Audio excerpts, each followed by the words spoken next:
Louvado seja nosso Senhor Jesus Cristo. Para sempre seja louvado. Abra sua Bíblia em Mateus capítulo 19. Vamos diretamente ao versículo 3. Alguns fariseus aproximaram-se de Jesus e, para pô-lo à prova, perguntaram: é permitido ao homem repudiar sua mulher por qualquer motivo? Ele respondeu: nunca lestes que o Criador, desde o princípio, os fez homem e mulher? E disse: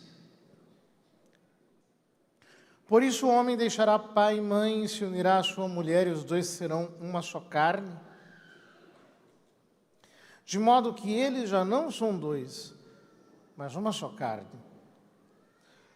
Portanto, o que Deus uniu, o homem não separe. Esta frase é a nossa bênção,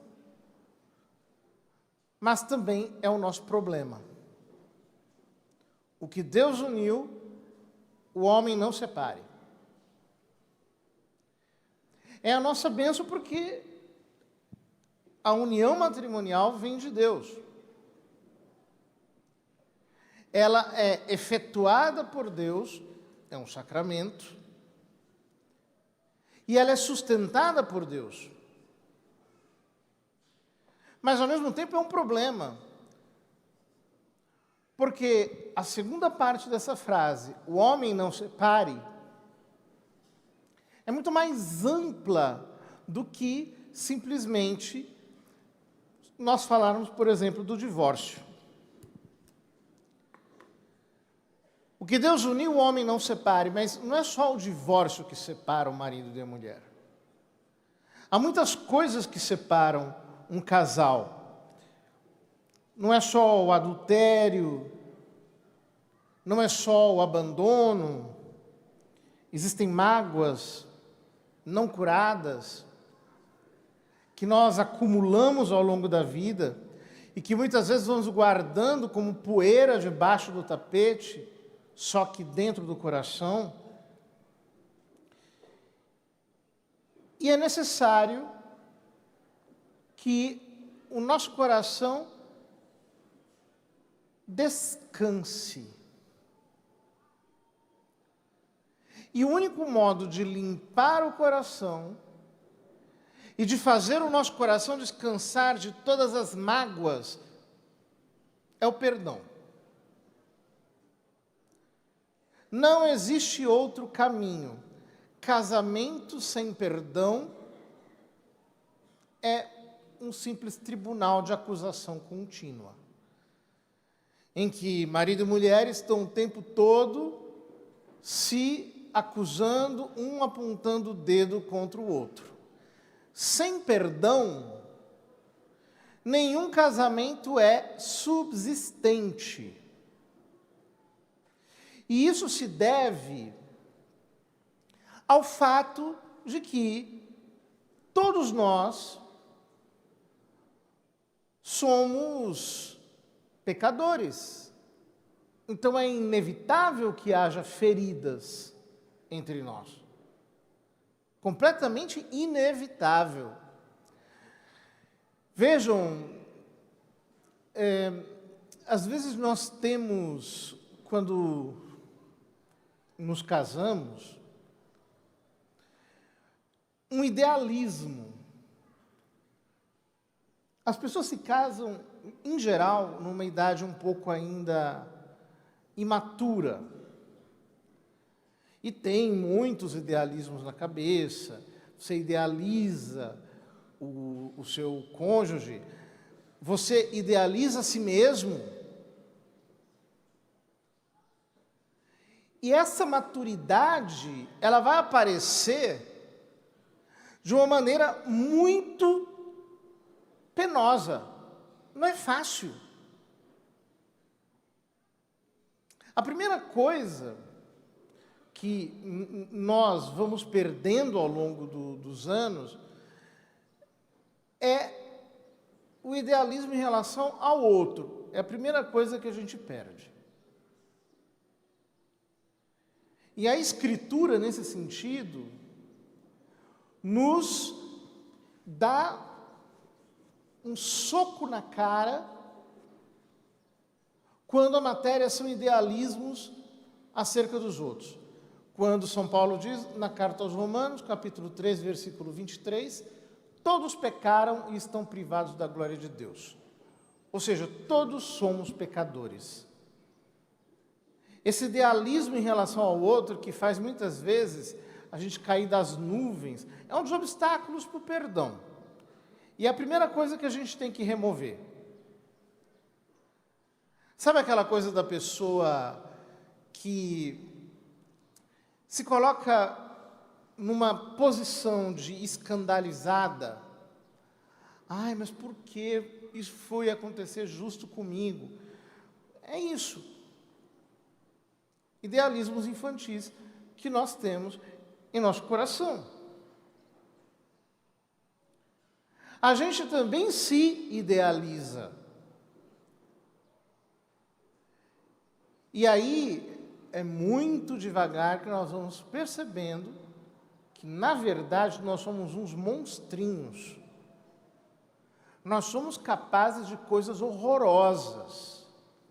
Nós somos capazes de dizer coisas indizíveis. Nós somos capazes de violências que, quando não chegam, digamos, no âmbito físico, às vezes doem mais, porque são pontiagudas através de palavras e, sobretudo, através de indiferenças. Nós somos capazes de vinganças horríveis. E é muito importante derrubar esse idealismo que a gente tem em relação a gente mesmo. São Paulo diz na carta aos Romanos, no capítulo 7, vejo nos meus membros outra lei que batalha contra a lei do meu entendimento e me prende debaixo da lei do pecado que está nos meus membros. Infeliz que sou! Quem me livrará deste corpo de morte? Eu vejo como muitas pessoas, têm vergonha de confessar.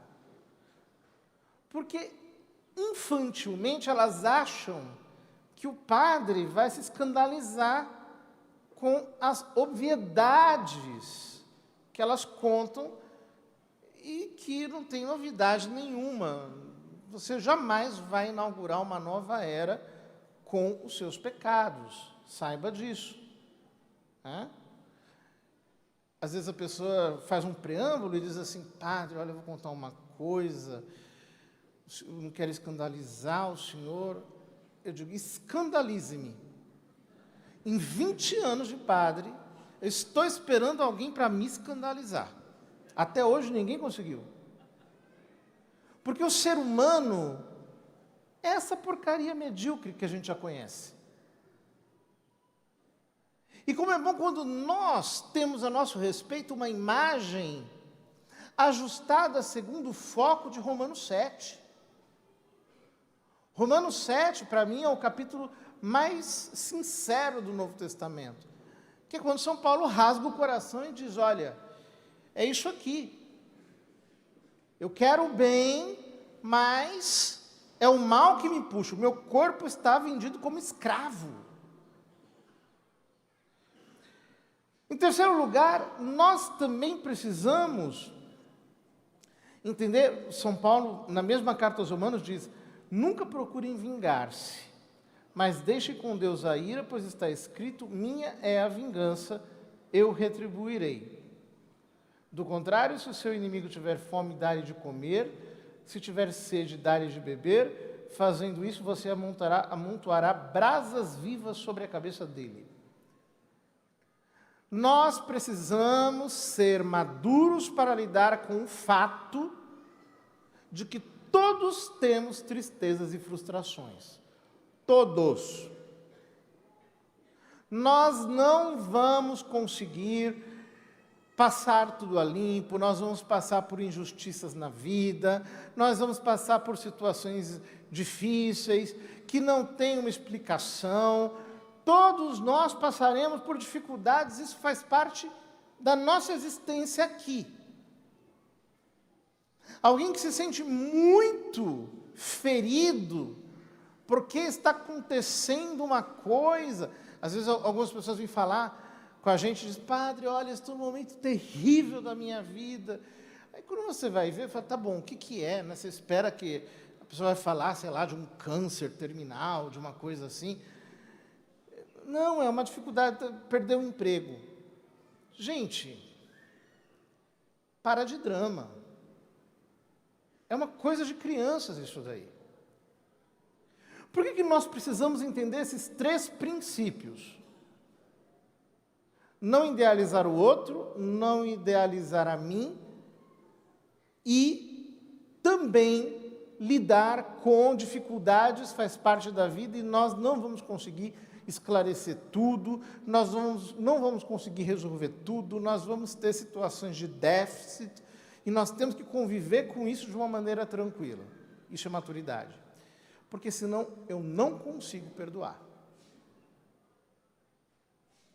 Eu não consigo perdoar o outro se eu acho que o que ele fez é a coisa mais absurda do mundo. Porque eu idealizei. Eu não consigo perdoar o outro se eu me sinto tão superior que é como se fosse um agravo que eu não merecesse na minha vida. E eu não consigo perdoar se eu não lido bem com dificuldades, se eu não lido bem com problemas sérios. Não tem como perdoar. Porque eu vou me esconder numa vitimização, eu vou para um lugar de vulnerabilidade, a minha mente vai ficar obscurecida, eu não vou conseguir, eu vou ficar o tempo todo como uma criança, tentando me esconder da realidade. Pelo contrário, quando a gente é pé no chão, a gente entende o que é o ser humano. O ser humano não é uma coisa maravilhosa, também não é um demônio. Mas é isso aí que a gente conhece. Capaz de tudo, a começar por nós. Quando nós entendemos isso, nós lidamos de uma maneira leve com os impasses, com os entraves, porque é inevitável. Quando Jesus diz, depois a gente vai voltar a esse texto, Lucas 17, versículo 1, é inevitável que haja escândalos. É inevitável.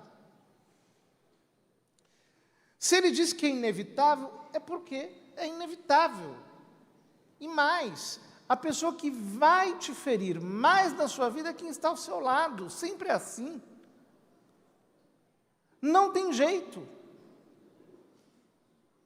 Por conta de todas as nossas dificuldades morais. Nós não somos santos. Pelo menos ainda. E, aliás, viu?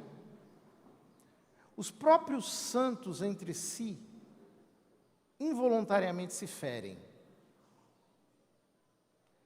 Veja que, quando São José descobriu que Nossa Senhora estava grávida, ele não entendeu. Vocês podem imaginar a dor que este homem sentiu no coração?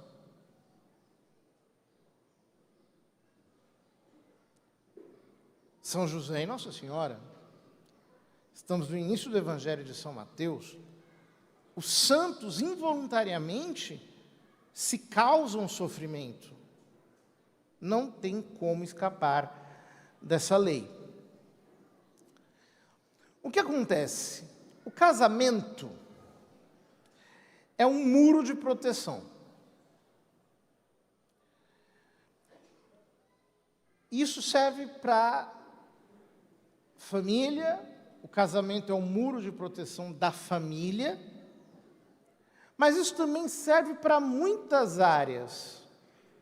Ela se expande e alcança até a igreja. O casamento é uma muralha de proteção. E o que acontece é que, quando não há perdão, você cria uma espécie de brecha na muralha. o inimigo pode entrar por ali. Ali é um ponto de rachadura em que podem penetrar vulnerabilidades. Ao contrário, quando há perdão, essas rachaduras, esses buracos são consertados. Nós temos no Velho Testamento a história de Neemias, que construiu as muralhas de Jerusalém. Ele as reconstruiu depois da destruição da cidade. E em Neemias 4:14 está escrito: não temais, lembrai-vos do Senhor grande e temível, e pelejai pelos vossos irmãos, vossos filhos, vossas mulheres e vossas casas. É muito interessante que ali, em Neemias, as famílias ficavam de um lado e outro do muro, enquanto o muro estava sendo construído, para que não houvesse brechas. A imagem é essa. Ou seja, cada casal tem que reconstruir essa parte do muro de proteção da igreja. Cada rancor é uma brecha. Cada mágoa é uma rachadura. E é necessário o perdão para que, como uma espécie de argamassa, essa rachadura, essa brecha, seja fechada. O perdão fecha essa brecha. Só que, o que é perdoar? Nós temos o costume, especialmente nós brasileiros, de sermos muito sentimentalistas. Então, para nós, o perdão, muitas vezes é entendido como um sentimento. Então, eu sinto que te perdoei. Eu fiquei com pena de você, logo eu te perdoei. O problema é que, até a gente esperar esse sentimento aparecer, pode passar muito tempo. Especialmente quando a mágoa é profunda. Então, o perdão está para além do sentimento. Ele transcende o sentimento e, de certo modo, causa o sentimento. O perdão é uma decisão. Eu tenho que decidir perdoar. Ou seja, eu tenho que decidir desistir de qualquer reivindicação pelo que o outro fez. O que acontece? Muitas vezes na vida de casal, alguém pisa na bola de uma maneira um pouco mais pesada. E a outra parte aproveita essa situação para fazer o quê? Chantagem emocional. Vamos ver se você mudou mesmo. Quero ver as provas de que você se arrependeu. Vamos lá. E joga na cara. E cutuca. E faz pirraça. Digamos, né? O marido pisou na bola. Beleza, pediu desculpas, olha, não quis. Ah, tá bom. Depois ele vem procurar a mulher, todo carinhoso. Não quero saber de você. Por quê? Você pisou na bola comigo. E joga na cara continuamente. E vai utilizando a queda do outro como instrumento de chantagem. Arrependa-se disso. Porque isso é pecado. Quando nós decidimos perdoar, nós desistimos de toda reivindicação sobre aquela queda. Nós deixamos isso no passado.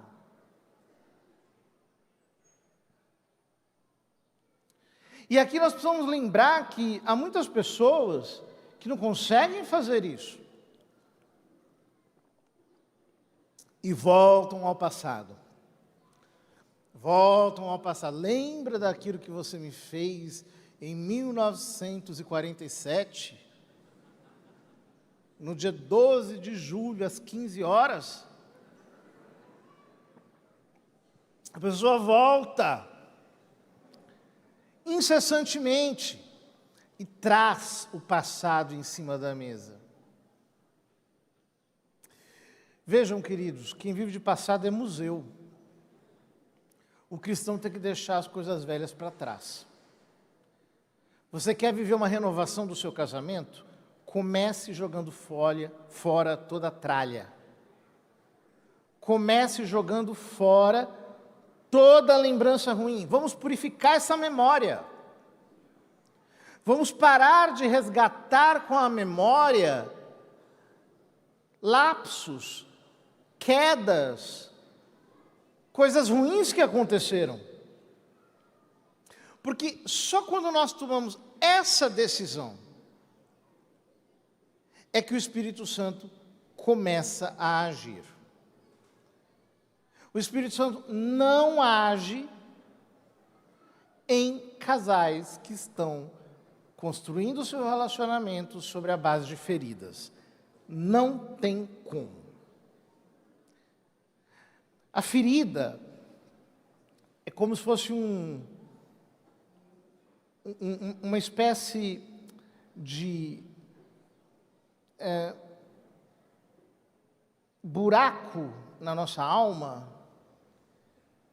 que dói e que em pouco tempo se enche de pus. Se pus é a mágoa. O Espírito Santo não chega aí. Quem entra aí é o diabo. Começa a colocar ali os seus vermes. Exatamente assim, né? Você pega um bicho morto aqui, vai saindo aquele pus, aquele fedor, aquela coisa toda, começa a juntar mosca, começa a juntar, daqui a pouco tem um urubu em cima dele. É isso aí. O Espírito Santo produz em nós perdão, mas ele só pode agir quando nós perdoamos. Derruba toda barreira que existir entre você e o seu cônjuge. Isso é absolutamente necessário. Quando nós guardamos o rancor, nós estamos fazendo uma coisa insana. Nós estamos tomando o veneno, esperando que o outro morra. É exatamente assim. Você vai lambendo aquela ferida, você vai cutucando naquela dor, você vai tomando o veneno e dizendo: por que ele fez isso comigo? Desgraçado. Onde já se viu? Você está esperando que ele morra, mas quem está morrendo é você. É uma coisa insana. Nós precisamos aprender a sair de dentro de feridas. Nós temos que simplesmente sair desse contexto de dor. Eu não quero pensar nisso, não quero ficar em função disso. Vou pensar outra coisa, vou distrair minha cabeça, vou me aliviar, vou me acalmar, vou rezar, vou à igreja, vou assistir uma missa, vou rezar um terço, vou fazer alguma coisa. Para poder sair desse foco. Porque uma vez que a ferida se instala, a dor da ferida nos capta por inteiro. Imagine, é como você quando, por exemplo, digamos que você foi ao fogão e, sem querer, você queimou a mão. Então você fica com a mão ardendo. Pode fazer o que quiser, você vai ficar sentindo a ardência da mão o tempo todo. Se você for para uma festa, digamos que seja a sua festa de aniversário, sei lá, num lugar mais chique aí, você está com a mão ardendo. A ferida, ela te metaboliza por inteiro. Quando você não sai desse hiperfoco, você se entrega para a ferida.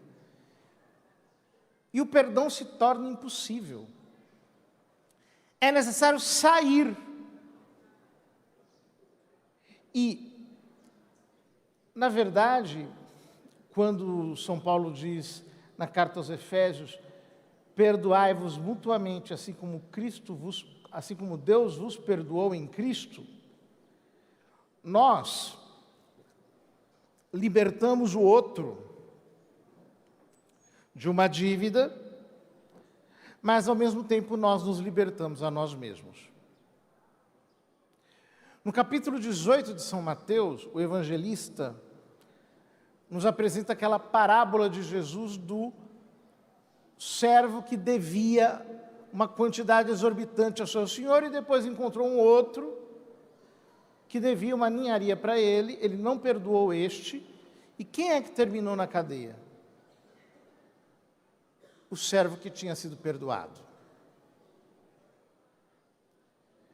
No capítulo 5 de São Mateus, Sermão da Montanha, Jesus diz: acerta as contas com o teu irmão enquanto estás no caminho, para que não suceda que ele te entregue a juiz, o juiz ao oficial de justiça, e ele te coloque na prisão, e de lá não sairás até pagares o último centavo. Quem não perdoa está preso dentro de casa. Um casal brigado é um casal encarcerado. Você está ali, eu não posso ir na sala porque ele está lá. Vou para o quarto, vem para o quarto. Eu não vou ficar aqui, agora vou para a cozinha. Está todo mundo preso, encarcerado. Você não tem liberdade. Você perdeu a liberdade de movimentos. Só que a palavra diz, se o Filho vos libertar, sereis verdadeiramente livres. Jesus nos salvou com a sua morte na cruz para nos habilitar ao perdão, para que nós possamos viver uma vida de liberdade. Se você está vivendo alguma situação difícil, se você tem algum impasse, algum problema, com todo o amor, com toda a sinceridade, converse, mas não dê espaço ao diabo para que ele te mantenha preso dentro da tua própria casa. Quando o apóstolo diz que o sol não se ponha sobre o vosso ressentimento, não deis lugar ao diabo, ele está falando disso. Nós não podemos envergonhar o evangelho, tendo casais imaturos que passam semanas sem se falar, brigados um com o outro. Aí vai lá o marido dormir na sala, deixar a mulher sozinha no quarto, coisas desse tipo. Entenda, isto é coisa do diabo. Você tem que derrubar este muro, seja adulto, não seja criança. É necessário que, como adulto, você pare de alimentar esse tipo de birra por causa dos seus rancores. E a verdade é que o primeiro passo para nos preservarmos da falta de perdão é não engolirmos a isca do diabo. Quando Jesus diz em Lucas 17:1, é inevitável que haja escândalos, essa palavrinha escândalo, ela significa literalmente pedra de tropeço. Escândalo é uma palavra grega, nós apenas transliteramos. E essa palavra grega indica aquilo que faz cair. Ora, escândalo também é, por exemplo, aquela placa de uma ratoeira em que você coloca a isca. Então vai lá o rato pegar a isca, pá. Ele é preso pela ratoeira porque ele caiu no escândalo. Ele acionou aquela chapa, ele acionou aquela placa. É inevitável que haja escândalos. E como é que o diabo te atrai para o escândalo, para você cair? O que ele faz para que você caia na arapuca, na armadilha dele? Ele simplesmente trabalha com a ofensa. Ele coloca o sentimento de ofensa para que você, uma vez que engole a ofensa, que você aceita a ofensa, então pronto, você já caiu na armadilha. Você já foi pego na ratoeira. A ofensa precisa ser vomitada. O melhor é quando ela não é nem engolida. Quando nós lidamos de uma maneira sábia com a ofensa, e antes de ela entrar, nós já digamos, ei, não aceito ofensa nenhuma. Não vou me sentir ofendido. Este é o melhor.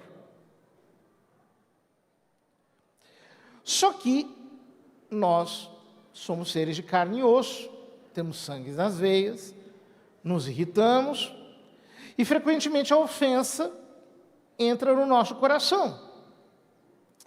Então o orgulho começa a fazer o quê?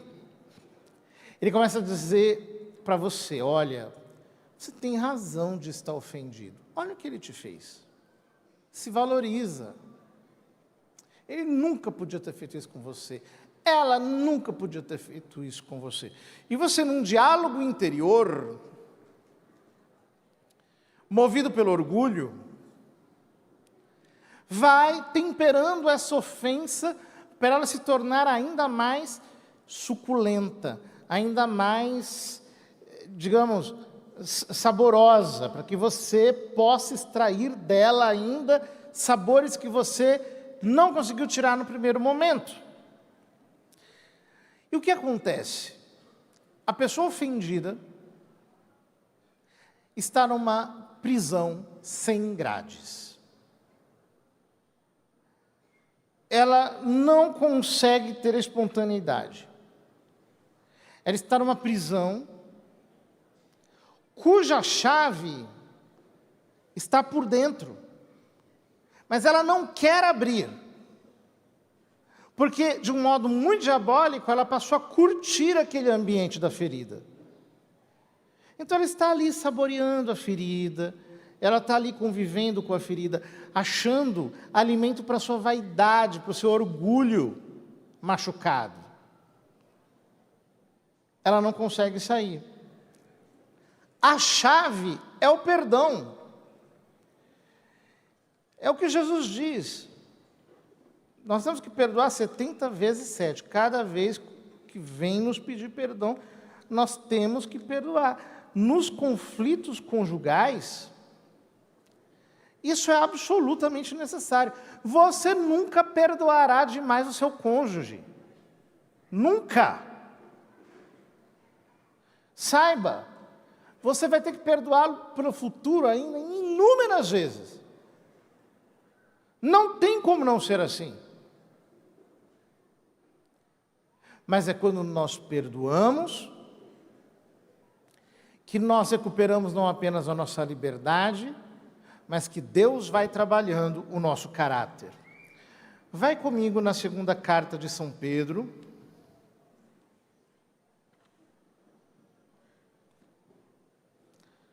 Capítulo 1.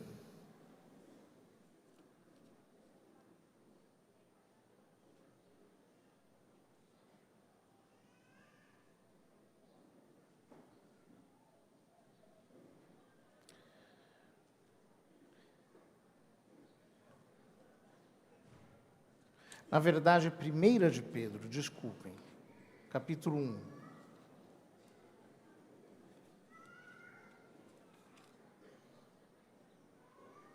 Olha o que São Pedro nos diz.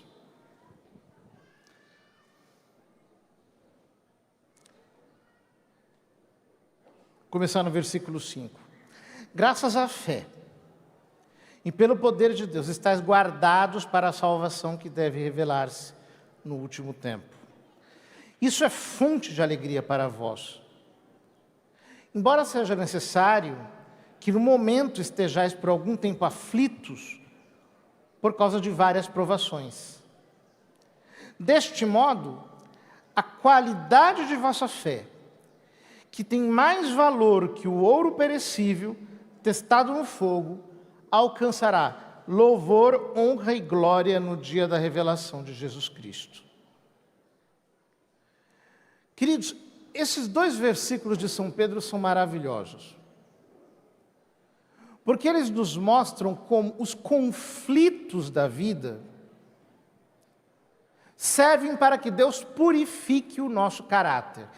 A metáfora que São Pedro utiliza aqui é a metáfora do ouro refinado. Como é que se refina o ouro? Em primeiro lugar, se você pega o ouro e o submete a uma alta temperatura, São Pedro chama isso de provação. Você submete a uma alta temperatura. E o que acontece? Quando o ouro é derretido, as escórias, ou seja, os metais impuros, as impurezas do ouro, elas vêm para a superfície. E como elas vêm para a superfície, com uma simples pinça, o ourives é capaz de tirar aquela escória e jogar fora. Os conflitos conjugais, pelos quais você se descobre como um monstrinho, servem para que os teus defeitos sejam expostos. Aquilo que está escondido precisa vir à tona. Os defeitos que estão lá embaixo precisam ser colocados na superfície, para que eles sejam mais facilmente tirados pelo Espírito Santo e por nós, sob a guia do Espírito Santo. Senão nós não conseguimos ver. Quando você se casa com uma pessoa, você só enxerga o lado bom. Eu tenho a impressão até de que Deus cega, assim que senão a pessoa não casava. Deus cega, Deus dá uma anestesia lá, uma coisa que a pessoa não enxerga. Aí depois, você, eu não sabia isso. Nossa, ele é assim. Ela tem essa mania. Você começa a descobrir. Mas os defeitos aparecem mesmo quando a coisa esquenta. E aí, vocês vão ver exatamente com quem vocês estão casados.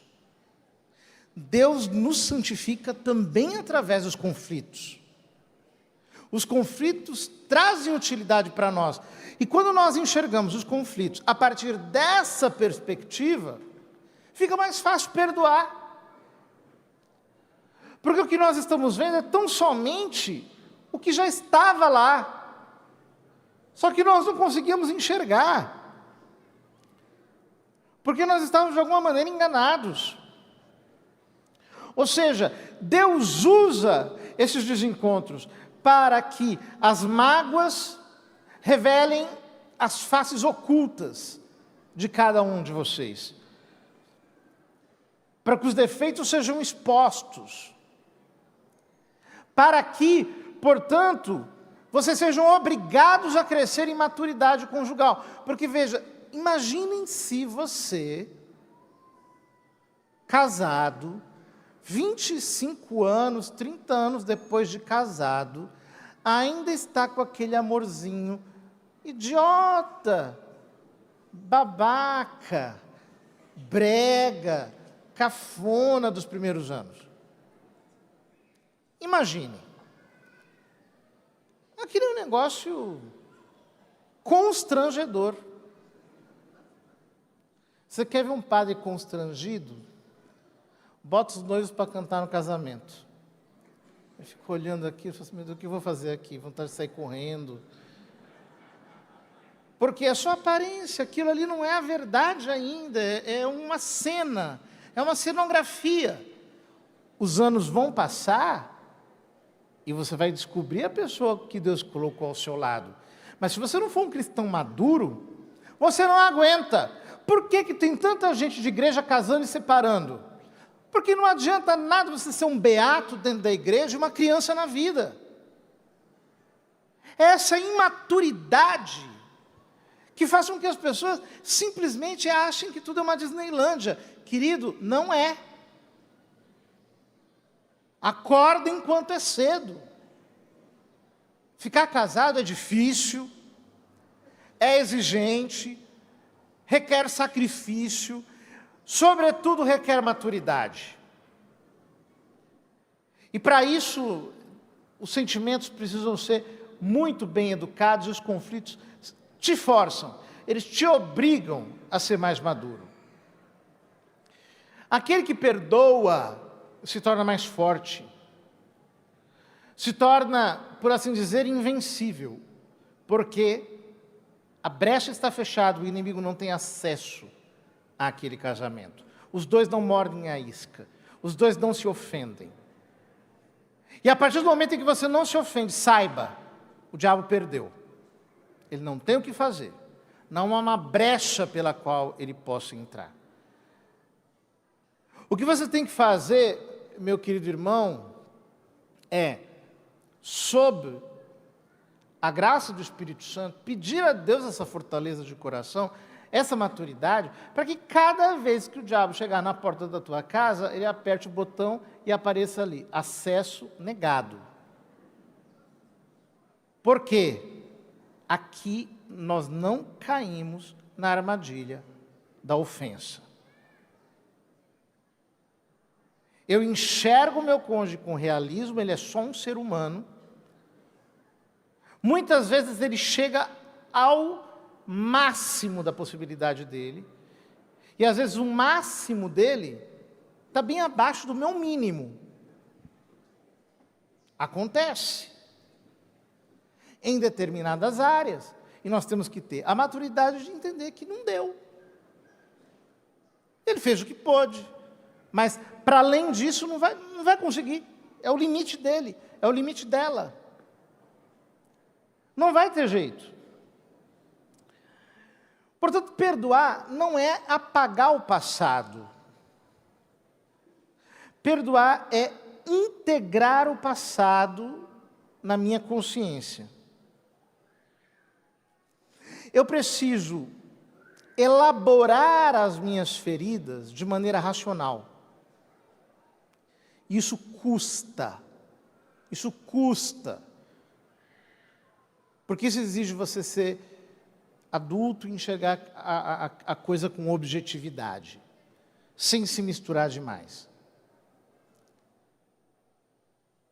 Você precisa parar, pensar, refletir, ressignificar. E às vezes você vai passar longos tempos trabalhando isso na sua cabeça para parar de olhar para trás e encontrar só motivos de culpa e acusação.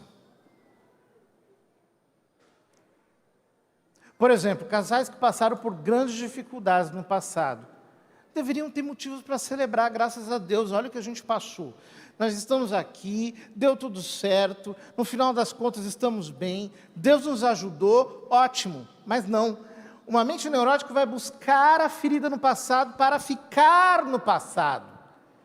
Não vai reelaborar aquilo como reconquista, como progresso, como ocasião de crescimento, e constantemente vai repisar o passado para se machucar, para machucar o outro. Imaturidade. Quando eu elaboro, eu consigo explicar a ferida para mim mesmo.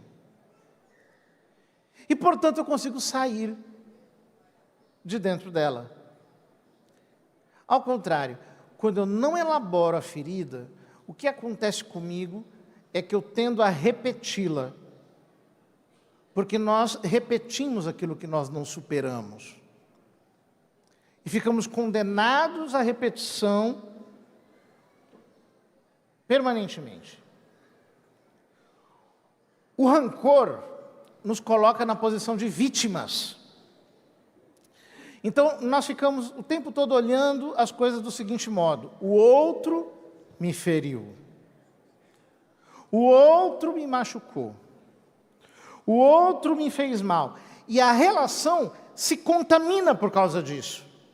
Ela se envenena. Você não consegue mais estabelecer ali amor, concórdia, entendimento. É mais ou menos como se você pegasse uma jarra e colocasse limão dentro dela. E depois você colocasse leite. Vai talhar, não tem jeito. Tudo que você colocar ali dentro vai azedar, não tem jeito. Porque, lamentavelmente, você se pôs naquela posição de vítima e aquilo se torna para você uma posição de autoridade emocional, uma posição de chantagem.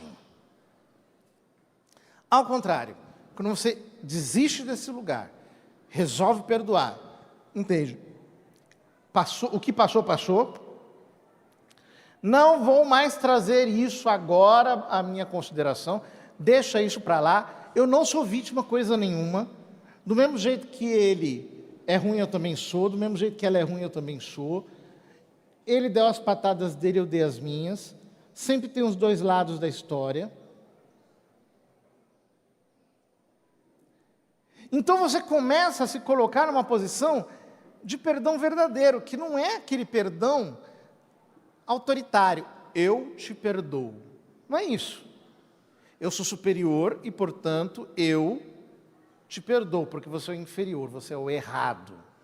Não. É o perdão como reencontro,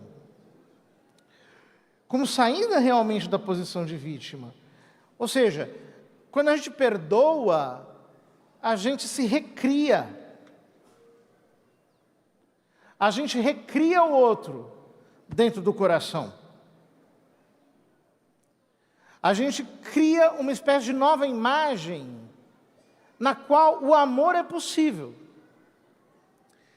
Sabem, queridos, nesses 20 anos de sacerdócio, eu já testemunhei coisas muito bonitas em matéria de perdão. Por exemplo, me lembro de um caso de adultério. Muito difícil, muito terrível. E eu fui chamado para ajudar as partes. Conversei com o homem estava destruído, muito arrependido, mas destruído pelo seu pecado. E a mulher estava destruída na sua autoimagem, na sua dignidade, na sua vaidade. O que aconteceu? Ela era uma mulher madura, não quero dizer idosa, é jovem, mas psicologicamente madura. Sentei com ela, choros convulsivos, né? E ela me falou: olha, padre, na verdade eu tenho culpa disso também. Por quê? Eu fiz isso, eu fiz aquilo, deixei de fazer aquilo outro. Então eu também tenho o meu lado de culpa. Olha que maturidade. Os dois se perdoaram, renovei as promessas matrimoniais com eles. Eu posso utilizar aqui uma licença poética que a liturgia me dá, né? Nós dizemos na vigília pascal, no precônio pascal, nós dizemos: feliz culpa, bendita culpa, né? Eu posso dizer bendito adultério, Porque depois daquele casamento, depois daquele adultério, o casamento se reconstruiu, se refez. Os dois se descobriram.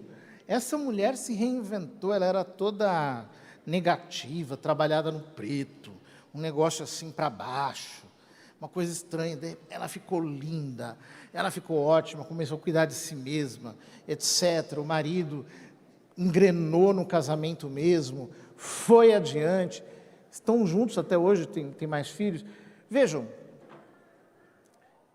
o perdão aqui não foi uma atitude assim, tipo, eu estou fazendo o sacrifício terrível de te perdoar e manter essa dor comigo até o túmulo.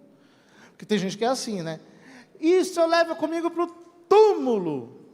Tem gente que é assim, se faz de vítima a esse ponto. Não.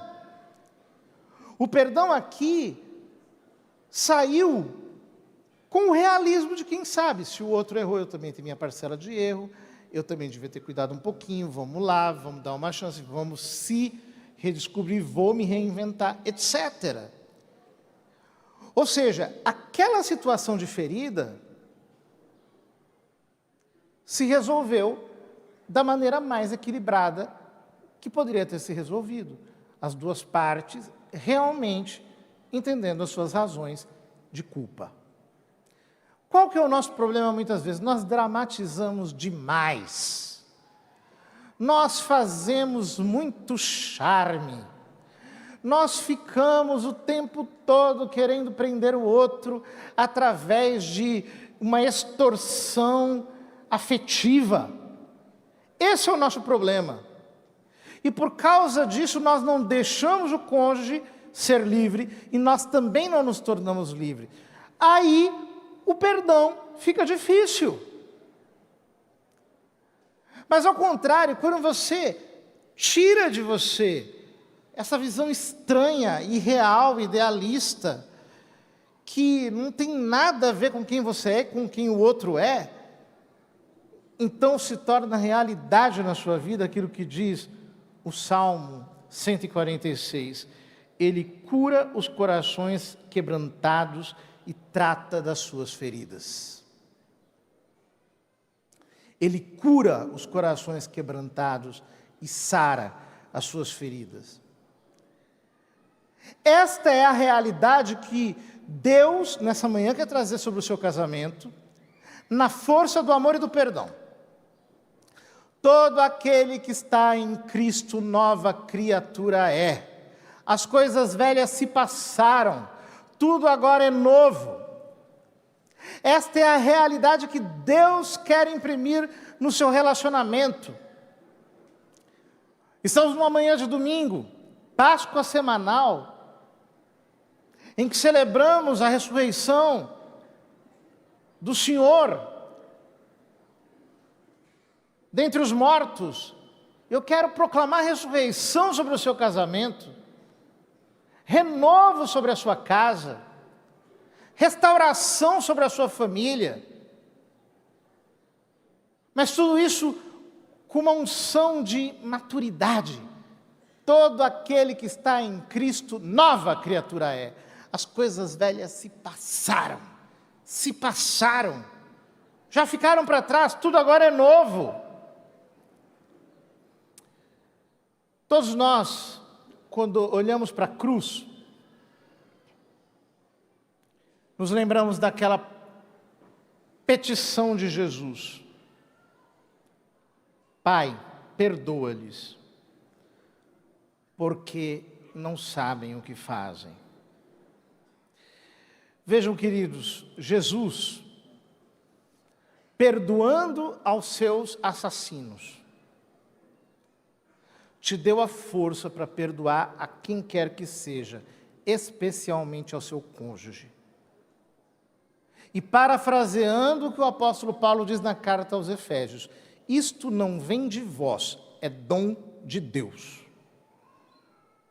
É Ele que transfere para você a capacidade de perdoar, a força de perdoar. Não só negue perdão.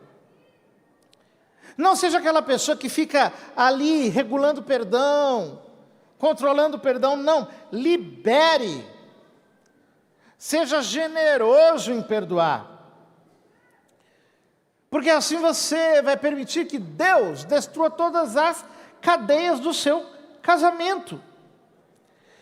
E o melhor modo de perdoar é pedir perdão. O cristão, ele ama tanto o perdão. Vejam, queridos, isso é muito sério. Até o cristianismo, a sociedade estava baseada na vingança, na justiça cega. Olho por olho, dente por dente. Quando chega o cristianismo, a sociedade é obrigada a repactuar. E agora o perdão entra nas nossas relações. E a gente transfere a esfera do julgamento para uma instância indiferente, deveria ser estatal. Para que nós possamos nos perdoar entre nós. Nós precisamos liberar perdão, porque nós, cristãos, somos tão fixados no perdão. O perdão para nós é uma coisa tão importante, que a gente pede perdão até quando a gente tem razão. A gente pede perdão até quando a gente acertou. A gente pede perdão até pelas coisas boas que a gente faz. Ou vem me dizer que você não diz: Senhor, me perdoa, porque eu podia ter rezado esse terço melhor. Senhor, me perdoa, porque eu fui à missa, mas a minha cabeça estava sei lá onde.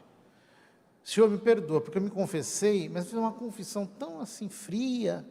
A gente se perdoa até das coisas boas que a gente faz. A gente pede perdão até pelas coisas boas que a gente faz, porque está tudo cheio de imperfeição.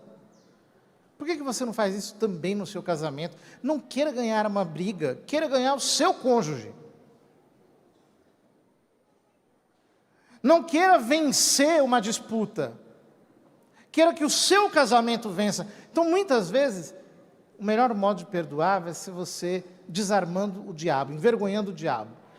Chega lá: querido, eu queria te pedir perdão, porque eu tenho sido tão indelicado, tudo mentira. Estou sendo tudo indelicado com você, etc. Tal. Aí o outro, o coração quebra, fica com vergonha. Também eu queria te pedir perdão, porque eu fiz isso, aquilo outro. Pronto, resolvido. Você envergonhou o diabo, desarmou, tirou as armas das mãos de Satanás. A humildade, olha, o diabo não consegue com quem é humilde. Acesso negado. Quem é humilde, quem vai por baixo, sempre, com a graça de Deus, vence, porque quem se humilha será elevado, diz Jesus no Evangelho. Portanto, use e abuse do perdão no seu casamento. Não faltarão circunstâncias. Talvez agora mesmo aqui dentro desse rincão, você tenha que perdoar. Não deixe isso para lá. Leve isso muito a sério. A muralha do seu casamento tem que estar fechada, tem que estar protegida. E assim, Deus poderá construir uma grande cidade na sua família. Fique em pé, vamos rezar.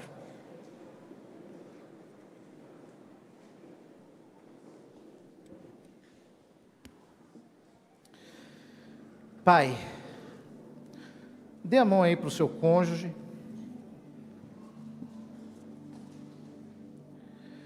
Nós te pedimos por teu Filho Jesus Cristo, pelo perdão que Jesus liberou no alto da cruz. Dá-nos a capacidade de perdoar, de sermos compreensíveis. Dá-nos a humildade de não ficarmos com as nossas listas de agravos. Ajuda-nos a vomitar de nós hoje toda ofensa, tal qual semente que o diabo plantou no nosso coração. Nós te pedimos, manda uma onda de cura e de santidade sobre as nossas famílias, porque a tua palavra diz que não deve existir gritarias em nosso meio, nem ofensas, nem nenhum tipo de agressão. Tu queres que os nossos casamentos sejam lugares de paz, de construção, de edificação mútua. Derruba toda barreira que o diabo ergueu entre marido e mulher. Destrói de uma vez por todas todo muro de separação. Nós te entregamos cada casamento nesta manhã e te pedimos, Jesus, a tua ressurreição em cada matrimônio. O mesmo Espírito de ressurreição e vida que ressuscitou Jesus dentre os mortos, ressuscite os vossos casamentos, hoje e sempre. Amém.